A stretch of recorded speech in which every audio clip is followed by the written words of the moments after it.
Hi, I'm Yashi.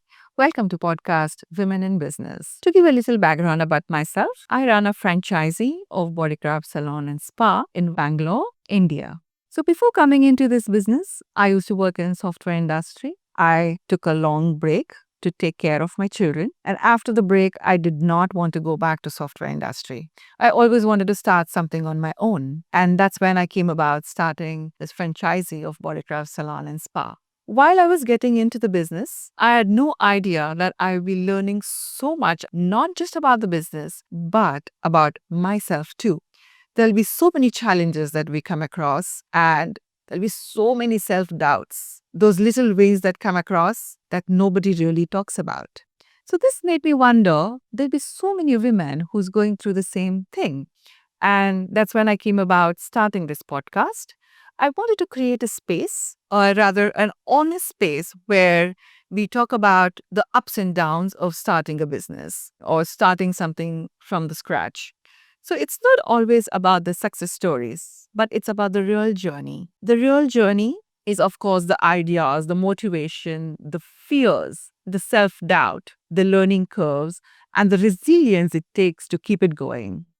So, in each episode, I sit down with women who are at different stages of their business journey. Some are just starting, and some are at it for a while. But whatever it is, they all have very important lessons to share with us.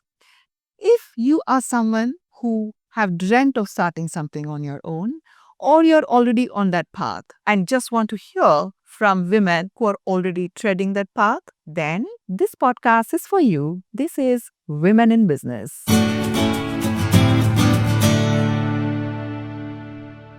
Today, I'm joined by Sakshi, the founder of Blue Pond. It's a homegrown organic skincare and wellness product that she started 3 years ago. What really draws me to her story is that she stepped into this world of skincare without a traditional background in the industry. It was her sheer creative idea and a passion to create something that feels good and do good. So let's welcome Sakshi and understand how the Blue Pond came into life, what were the challenges that she faced, and what are the moments that kept her going when things got tough. Hi, Sakshi. Welcome to the show. Hi, Yashaswini. Thank you so much for having me here. So, Sakshi, before we get into this, your brand, like, what was your career path before starting Blue Pond? So I set off as an advertising professional, and I set off on the creative side. So I'm basically from College of Arts, and that was the natural path. So for good 7, 8 years, I was on the creative side. Then I moved to the business side within the advertising industry. And yes, I took a sabbatical when I had my two sons, one after the other, and tried various things during the sabbatical also. I was a restless soul. So, things like a lot of artistic pursuits like theater, singing. I did theater actively actually in that period for around 3 years. Performed across India in different theater festivals. But again, coming back to the work side of things, I started my own little agency called the Yellow Workshop back in Bombay and started, consulting a lot of these startup brands. I happen to be in Powai, which is kind of a hub for startups in Bombay. And I was mainly, kind of consulting them and carrying out the branding for these brands. Also a bit of GTM at times, go to market strategies and stuff like that. Okay. And then, of course, what came upon all of us was the pandemic, 2020. Uh, it was a very challenging time for most of us in many ways, in very and through very different kind of challenges for each one of us. Yes. For me, at the same time, I know the cons are too many there. We don't really want to think about those times. But what also happened for me personally, and maybe for many people during that, was that it broke, the cycle that we were, kind of Yes. on, True. which we were riding. Yes. And it gave us some space to think organically and creatively and to really question ourselves on maybe That on is maybe kind of adjusting our path again right. and realigning ourselves Yeah. internally, Yeah. externally. Yeah. That's Yeah. what really COVID was yeah. really. So I started apart from my artistic side or the creative side that was very heavy. I was also into a lot of healing practices. Okay. Of course, physical being yoga and other healing, spiritual healing practices. Okay. Blue Pond Uh-huh. was an amalgamation or coming together Mhm. of a lot of personal and external aspects. Okay. So personal being, of course, the experience I was carrying with me. I always wanted to make a brand, having consulted brands, but I was really, kind of really seeking what kind of a product would it be? How do I envisage? What is it? So I did not really set off to be very, very candid here with a thorough market research and back work. Okay, there's a gap here. Let's work towards this. There, this segment is growing at a 28% CAGR or whatever, and that's what the product like. So A typical. you didn't think about the market space, but rather your passion for See, creating. ultimately, it had to be married into the market space, which is Exactly. the Yeah, fact yeah. of every business, right? Because we are in business, we are not, niche in its art-led something. Yeah. So then I was very, very intrigued at that point with these, ingredients called essential oils. Okay. And I took a very deep dive into that, kind of did a lot of research, took my certification in aromatherapy. And I found a lot of alignment with these ingredients because these are very, very holistic ingredients. Okay. So we have a skincare and wellness brand, Yeah. which is the products are, kind of addressing problems or are remedial in nature. We have therapy products, we have products for babies and other things, or maybe a facial problem that it's addressing. At the same time, each product has a lot of holistic benefits attached to it Okay. Okay. and kind of just aligns with your whole self. So that's why you call it as also as a wellness Yeah. product. We do have wellness products also, like tangible wellness, as well as a lot of, psychological benefits or spiritual benefits, so as to say. Okay. So how do you bring about, how did you feel that these ingredients are going to help, help your wellness? Because usually what happens, you go into a skin level, right? Yeah. So how do you address this Very interesting. part of the wealth? Yeah. So, of course, when we market products, you would not, you can't bring in the whole story. Right. You have to be very pointed Exactly. because people. We don't have time. There is nobody has time. We are in a very different world, especially in the digital space. The fleeting seconds you have, the attention of the consumer there. And so this is the problem, that's the solution. We have to market it like that. Yes. But what we've also observed over time is people just stick by our products. Okay. And that's, I would give the credit to the topical benefits as well as the holistic, the aroma benefits or the aromatherapy or the other holistic benefits that go with each one of these. So they are definitely addressing one problem, yet they become seamlessly a part of your regimes or your rituals or your daily, routines. Okay. So how does the competition, there's so much competition in the market. Yeah. So how does the competition affect you, your morale? And how do you what sets your product apart from what there's out in the market? No, we are in the business of these products. So passion doesn't help beyond a point. You got to be real. You got to have a real market size out there which you're going after. True. And the market, again, after COVID has become very, very cluttered, which is a fact. There's too many products. Right. There are too many people calling themselves natural and organic because this category itself was set out to grow a lot in the India market. The thing is, the way I look at competition, yes, it also helps you in the way that it creates a market. I am in the business of facial oils. Facial oils till a few years back was not in everybody's, on the shelf. Right? Yeah. Facial oils is a comparatively new category. So a lot of competition and, the monies they've spent on getting a behavior change across has helped the category grow.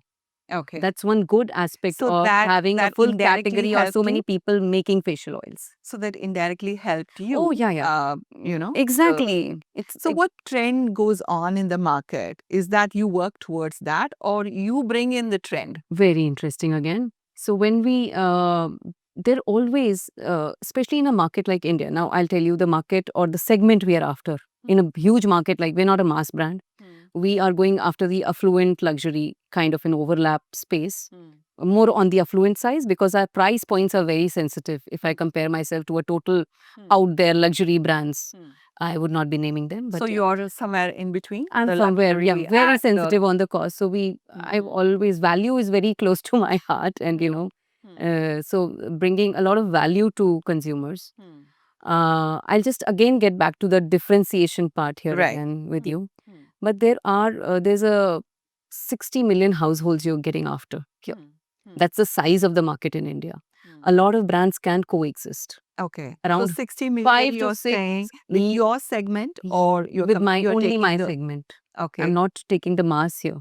Okay. Only my affluent segment Okay. is around 60 million households. Okay. With, in I entire mean, India, yeah, you're saying. I mean, households with annual income of around 42 lakhs is what we are after. Okay. Now, out of that, even if I get a share of 5 to 10%, I'm home. So competition is actually complementing into each other.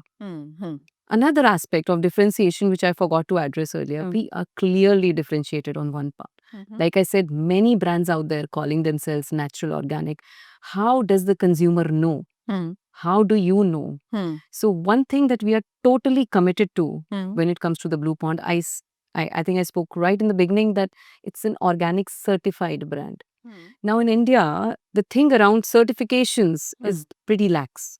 It's not like outside India where the certifications are mandatory, they have to be there. But we go in for these international certifications, which bring in total transparency to the consumer. So where do you get your certification So from? these certifications, like in the past, we have engaged with a French body called EcoCert, Okay. and it clearly lists out, I mean, for the consumer, the kind of transparency it brings, it's listed on our products. It's 100% natural product, while 99.5% of the ingredients are from organic farming. Okay. So you would see Okay. the best of brands having asterisks on 1 or 2 ingredients saying these are organic certified. So, but you would never know how much of the total composition is at organic certified. Is it 1%, 2%, or 90%? Okay. So, and we, apart from the EcoCert also ensures, I mean, these kind of bodies also ensure that we are tested on our formulas. How do they test? Do they come here, or you send No, a they go to sample, our or- plant, our partner plants. They come from France? No, they do have a body. I mean, Oh, they do have a a body. branch here Okay, in okay. India. In India. Yeah. So Okay. the people go to our plants Uh-huh. and they would do the whole check on the raw materials, sourcing, on the formulation, whether it can be called an organic product or no. Okay. Where is your manufacturing unit?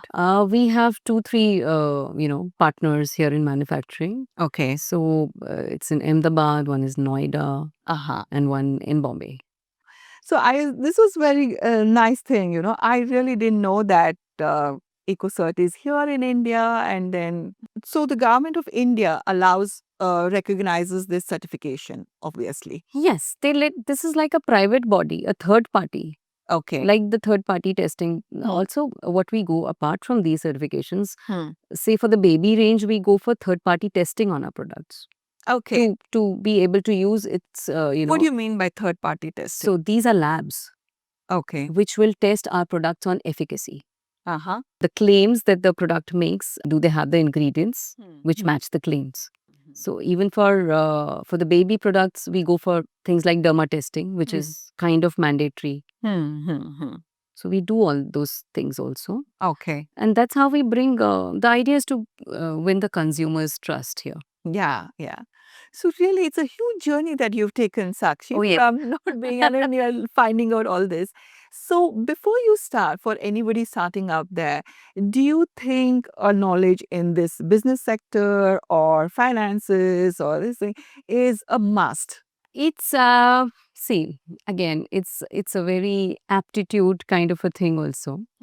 If you are set out and you have the will and the commitment, Huh. then it's easy to adapt and learn. And of course, experience helps.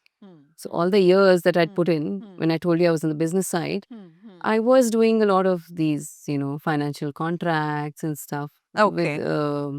And I also had the chance of working. Nothing goes a waste, right? Whatever we do, whatever we learn.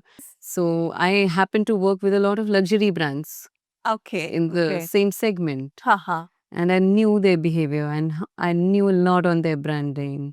And so I could, it came very natural and easy to me.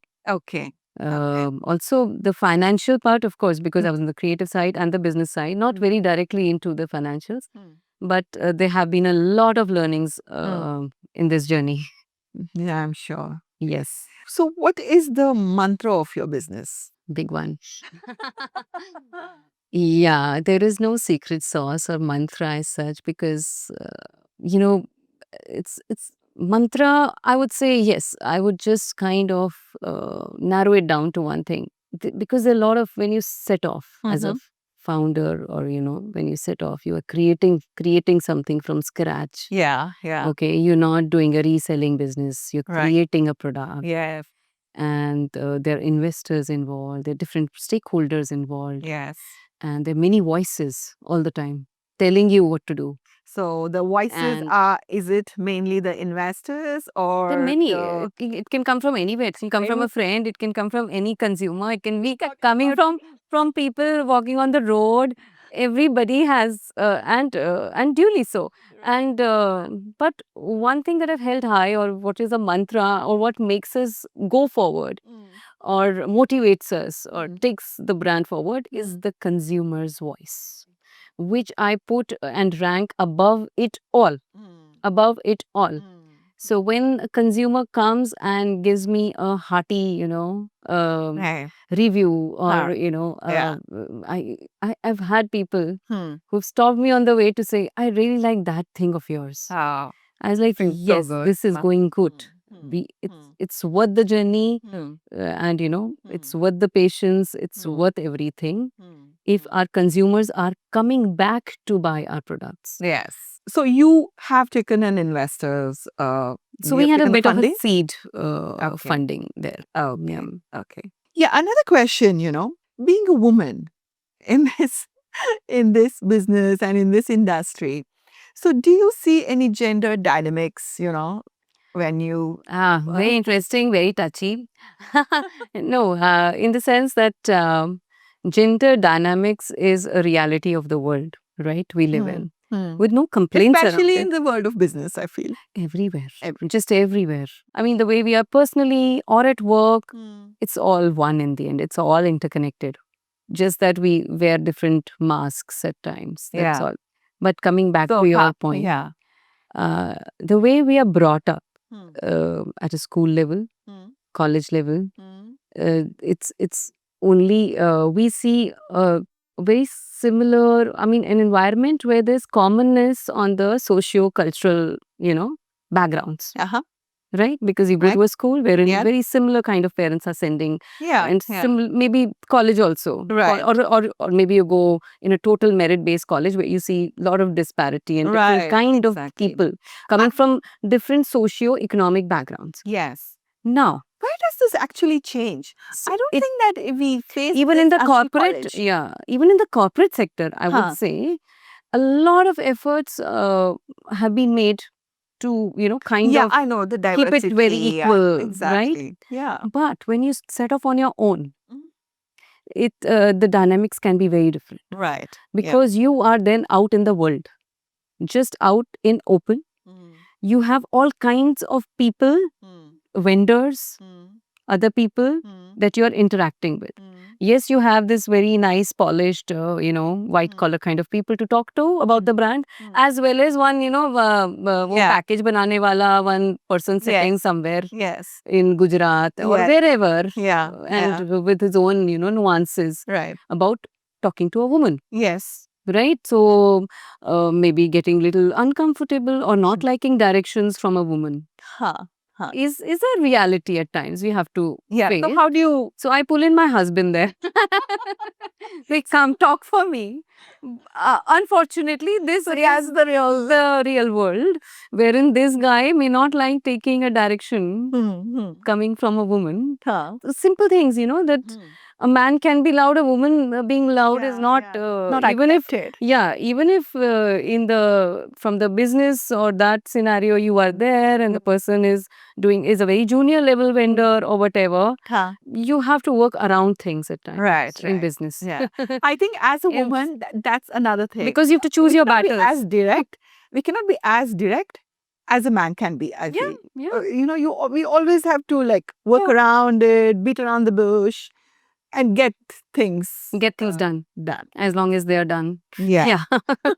So, you are a singer, you are an artist, you are a theater person. How do you really blend the artistic blend of yours and as a businesswoman? How do you amalgamate or how do you, take it forward? Yes, I wear many hats and it's important to me. That's, again, one life and have to do it all. Not like all at the cost of stress, but it's all about balancing. The problem with me is that if I do only work, I will not be able to do it, I think. The kind of a person I am. Those are my sources. Pure arts are my sources that keep me going. So I have to have a painting on while I'm doing the mundane, maybe a social media post, whatever is lined up for the day. I have to go and do something or sing a song, or it gives me a lot of personal gratification, alignment, worth, whatever you may call it, because businesses keep going here and there. It's not Right. consistent. There'll be good days, there'll be bad days. Right. These things keep me sane, so as to say. So it's very important for my being. Taking back to your business question, like I just wanted to see, do you see any difference in the revenue when it comes to an online store or, a physical store? What is your take on that? So we are a multi-channel brand. We are omni-channel brand, so as to say. I mean, across all physical channels and online channels, Amazon, Myntra. We sell from our own web store. Okay. And all that. But we see, if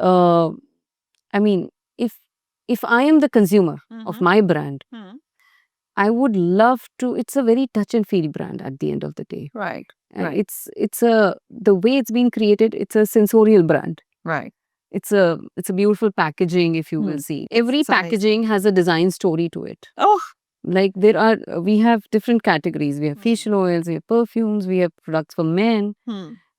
Thought has gone. It's not like one design does it all. You don't hire anybody for this. You do it all by yourself. It is all mine. Wow. Yes.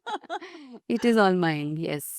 That's the hard yards of the founder. I think that's where your artistic. But it gives me a lot of satisfaction also at the same time of, creating. If left to me, if again I was not the left and right brain kind of a person, I would have created one product every month. But that's not how the business works. So I love creating. Okay. And so again, coming back to your question, it's a very sensorial brand. Everything has a very deep story. So there is art or aesthetics. Then there's a product which has an aroma to kind of captivate you in the moment. And that's how and of course there are benefits attached. I know. What comes with benefits? Yeah. Which have been proven. Okay. So a whole lot of these things, when the buying happens, the way the online space, kind of works vis-a-vis physical space is very, very different, as it's very fleeting. That place is very fleeting, while here I can have complete attention. I can captivate the buyer. So what I has see a worked very you- high what has conversion worked in you more for you. So I see a very high conversion in physical sales. Okay. we have a very good conversion ratio happening there. Ah. Vis-a-vis the ecosystem in the digital space takes time to build, Okay. you know, Hmm. for that engines to start rolling, for your that lot. I mean, the physical space, the online space user is going to so many checkpoints for you, and is checking on your reviews, wants to go on your website, simultaneously is checking out cost on Amazon, Myntra, where do I get the cheapest, where do I get the most discount.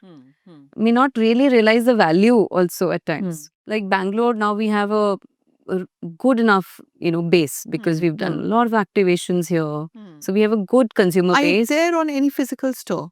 Yes, we do Where have. is it We are present? in Go Native stores. It's a Okay. chain of organic stores and organic Yeah, sensibilities kind of a that- place. yes. So we are with them at Laval, Sadashiv Nagar, Okay. Whitefield here, Uh-huh. and we're also there in. So we're in 5 stores: Jayanagar, Okay. yeah, Okay. and So HSR, yeah. another question, now any business, do you have a monthly target set? One question. I have 2 questions to the same thing.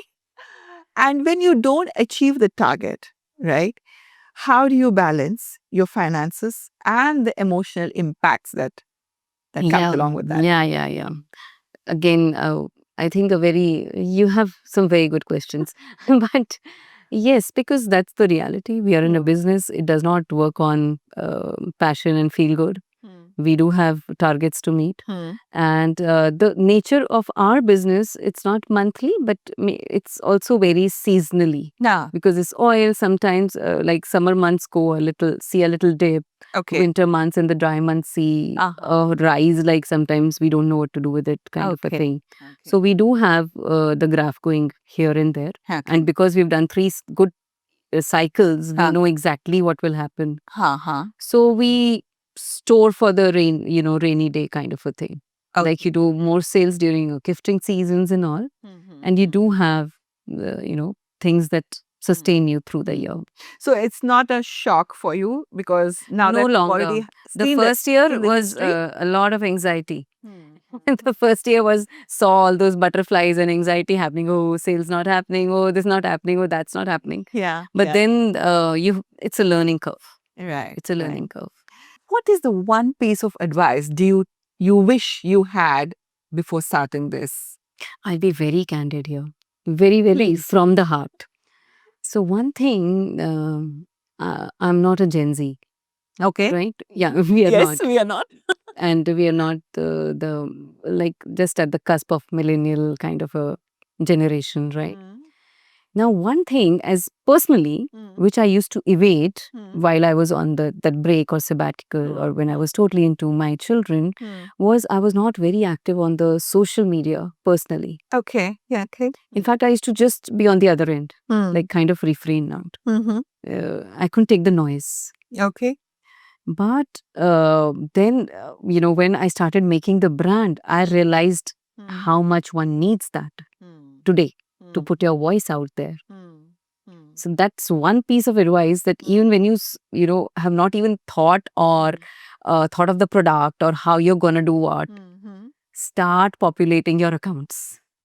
Okay. So you're saying get your social imprint.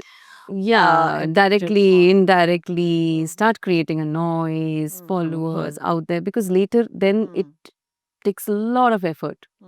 Okay. So Because if you have already gained had a that piece on your popularity, side, right? some way or the other. I mean, even if it's a personal following is a bit much, that also kind of, builds into your brand. So me being a socially, a not so social person, it didn't help. Okay. So that's a learning. That's a learning.